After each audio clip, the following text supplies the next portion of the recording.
My dear people, how are you? This is Dr. Venkat. I'm really glad to be speaking with all of you. And first of all, how was your trip to Italy? Hmm? What are the new things that you saw? And what are the new things that you have learned? I'm very excited to hearing from you about it. I read with a lot of interest your comments on the previous sessions. For the question, what are the new things that you have learned?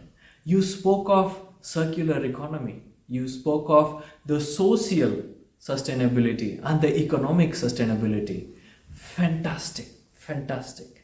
And also, when I had asked you a question about what are the new things that you would like to learn, you had commented very interestingly that you would like to learn more about circular economy, and you were also giving some of your opinion on the various ways of recycling the face masks.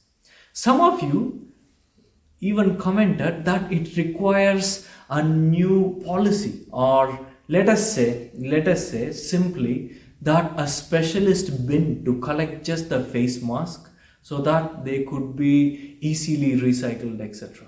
I really loved your comments. You know what? Currently, we are conducting a research that looks at how to collect the face masks and how to recycle them sustainably. And another research that we are conducting is on circular economy.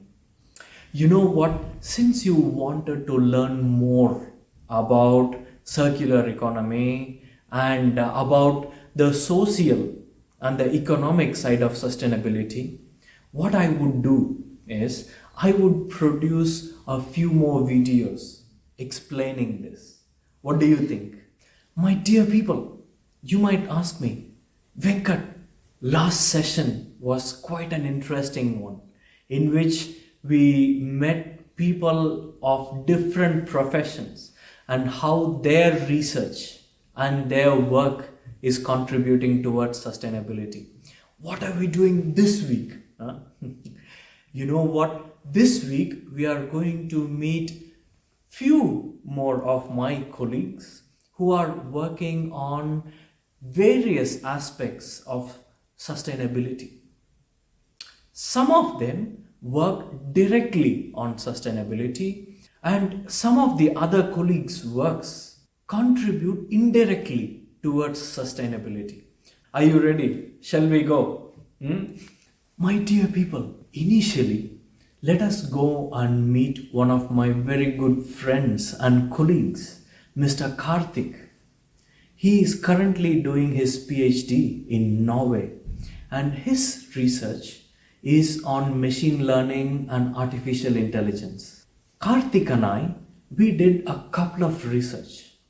The first research we did was looking at how can we use machine learning and artificial intelligence as a tool to enhance the learning process of children with disabilities.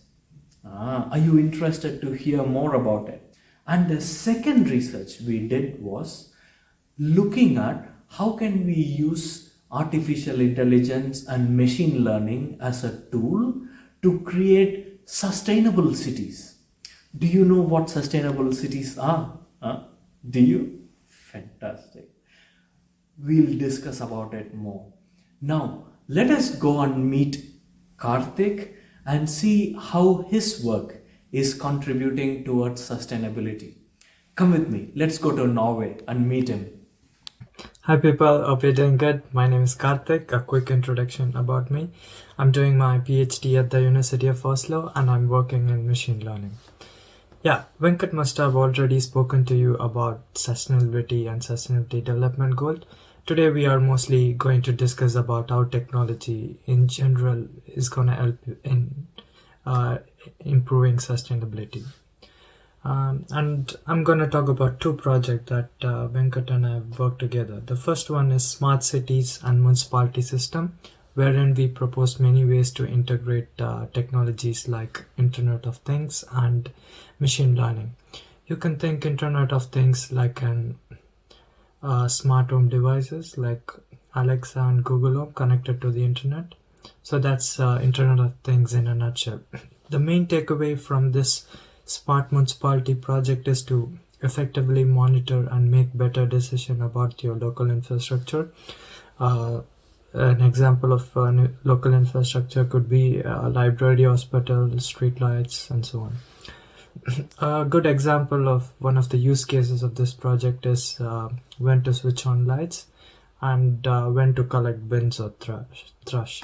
You might ask how this smart municipality project will improve sustainability. One way to think about is by improving the local infrastructure and also the urban sustainability of the place for the years to come. Another project Venkat and I have worked together is enhancing the learning process of people with disabilities. The sustainability aspect of this project is inclusivity and leaving no one behind. And for this project, we use wearables to measure various body signals like heart rate, stress level, and skin temperature, and other forms of signals that you can collect. The data collected from this will be used by machine learning algorithm to effectively analyze and also to prepare a curriculum which is suitable for people with different types of special needs. So you see there's a lot of cool things that you can do with computer science and electronics in general. The main takeaway of this discussion is to you can use technology for the betterment of the world and also to improve sustainability, which you are going to be a part of already, So, people, what did you think of Karthik's research? Was it interesting for you? Would you like to know more about Karthik's work and the work that I'm currently conducting with Karthik? Let us know and we can see if we could organize a more detailed session on that. Is that okay? Now, I would like to take you to meet one of my colleagues, Wendy, who is looking at how to embed sustainability within engineering curriculum. Let me explain it to you in a very simple way.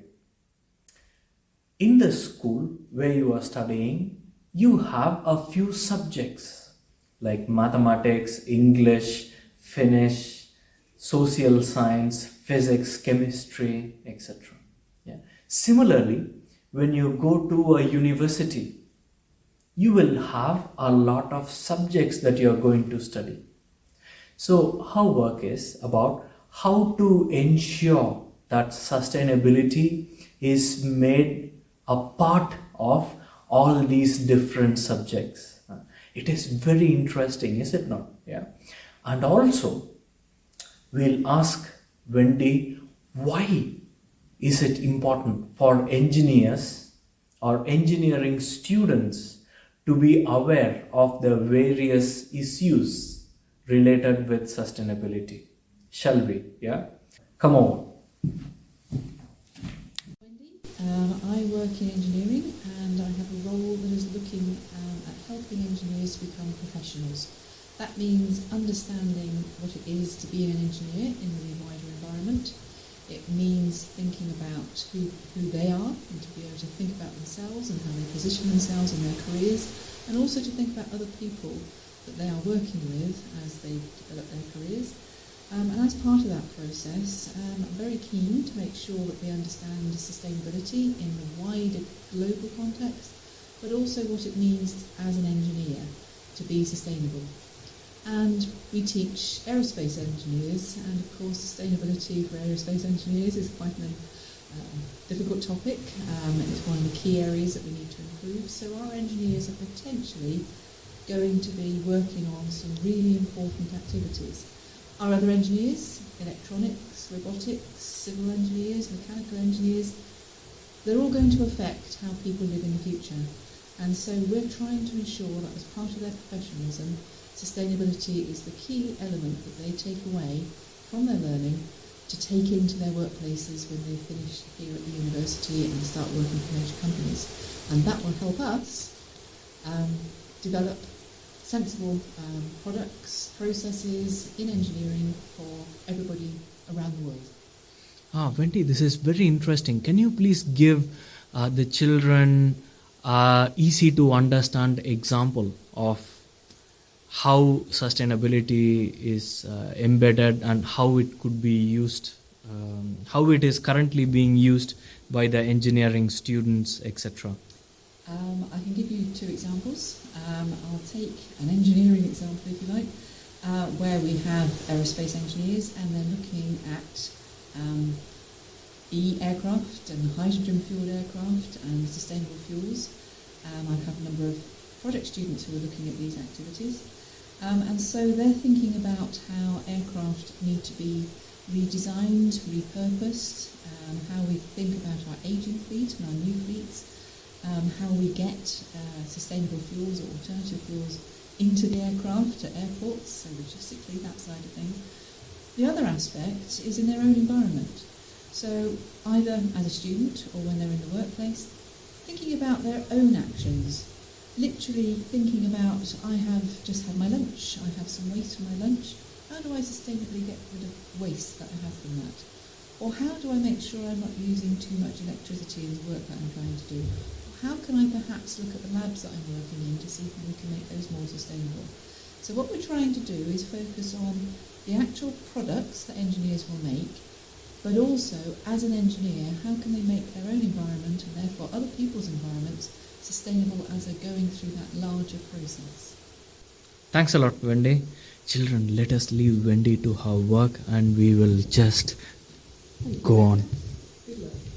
So, my dear people, I read one of your comments saying that one of the new things that you learned from the previous session was the quote, "my dear people." That is really interesting. Thank you. Thanks for being very attentive. So, what did you all think of Miss Wendy's work?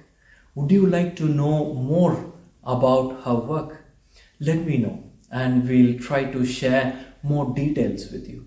Now I would like to take you and meet one of my very good friends and colleague, Dr. Appolinaire. He is working on how to create robotic legs for those people with amputations. So let us imagine someone was involved in an accident and then they lost their leg. His research is about creating legs for the amputees, but a leg that is much more of a functional nature. Let us go and speak with Dr. Appolinaire and ask him to show us some of the robotic legs that he has, and also ask him how his research contributes towards sustainability. Shall we? Come over, come with me. Children, let us see what Dr. Appolinaire is doing. Hello, Dr. Appolinaire. Hello, Venkat. Hello. How are you? Yeah, very good. Dr. Appolinaire, what is it that you're working on? Can you please tell us? Yes. This is actually a humanoid robot legs that robots are actually using when they are walking. So in a similar way as I walk and as you walk, well, robots need legs. So that's exactly what that is. It's a humanoid robotic legs made of different motors and electronics. So that's what that device is all about. So you've got that humanoid legs here, and if you come closer, you'll see that's more of a dummy leg, a leg that we use when we are trying to understand how can we do minimal surgery when it comes to bones. Because you can see here, I hope you're not going to be all shocked, but these are the bones inside. Obviously, this is all fake. These are representing the bones inside the body. And the research that we are trying to do here, the research is all about trying to make sure that when we are reconstructing or when we are working on the bones, we are doing it in a very minimal way, minimal surgery way. So, Dr. Appolinaire, are you saying that along with developing robot legs, your research is also useful for all the amputees to get their social and the economic life back?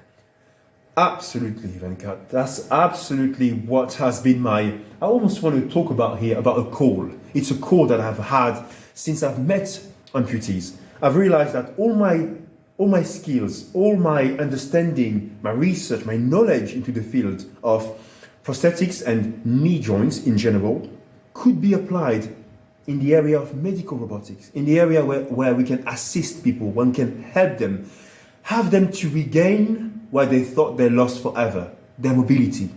So many of them are out there, in our societies, disregarded by the general public because they are on a wheelchair, but against their will. They don't want to be in a wheelchair. They want to be able to walk with their children. They want to be able to walk with their dogs. They want to be able to just go up and down the stairs at home, but they can't because they haven't got a joint. They haven't got the devices that will allow them to walk again. And that's what this research, I think, is so crucial, fundamental for people living out there in our world, but outside of our world for us able-bodied people. Dr. Appolinaire, are you an engineer or a medical researcher? From my understanding, you are an engineer, but your research seems quite medical. That is very true, Venkat, and I've learned now over the years working in this area that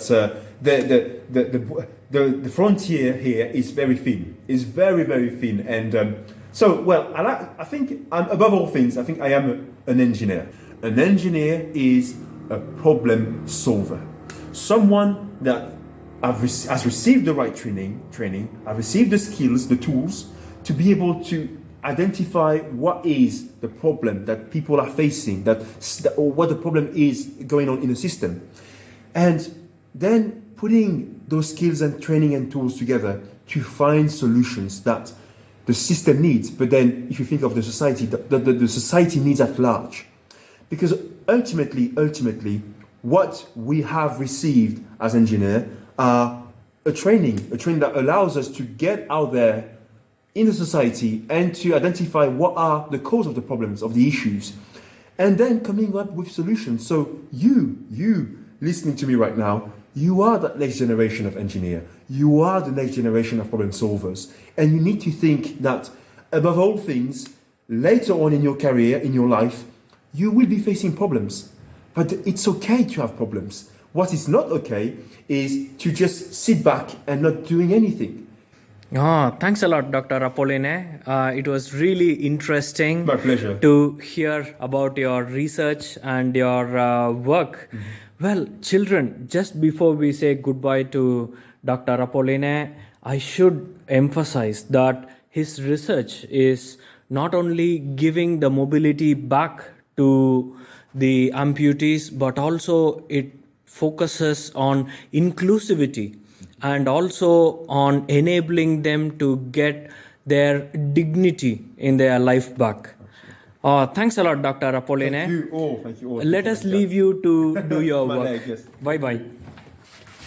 What did you think of Dr. Apollinaire's research? I was so very keen to listen to what Dr. Appolinaire had to say. And what really interested me in his particular research was how his work contributed towards the social and the economic sustainability. And more than that, how his research tried to enhance the dignity of people with amputations. What did you think? Would you like to know more about Dr. Apollinaire's research? Now, you have listened to 3 various colleagues and friends of mine and their research.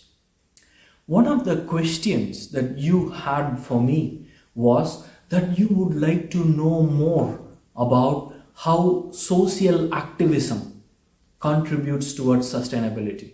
And also, you wanted to know more about the political side of bringing sustainability and the policy side, etc.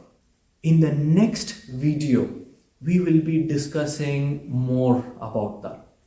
In addition, I would also address 2 or 3 requests from your friends who had requested to know more about the sustainable development on the whole. So I would create a new lecture for you all on what sustainable development is and how the various goals are interconnected, and more than that, how you, my dear people, would be able to create a difference. Yeah, is that okay? And before I say goodbye to all of you, yeah, let me introduce you to the cameraman, Mr. Tsat, who has been very helpful. Come over, Tsat. Say hello to the students. Have a good time, my dear people, and looking forward to hearing all your feedback and comments. Take care. Bye.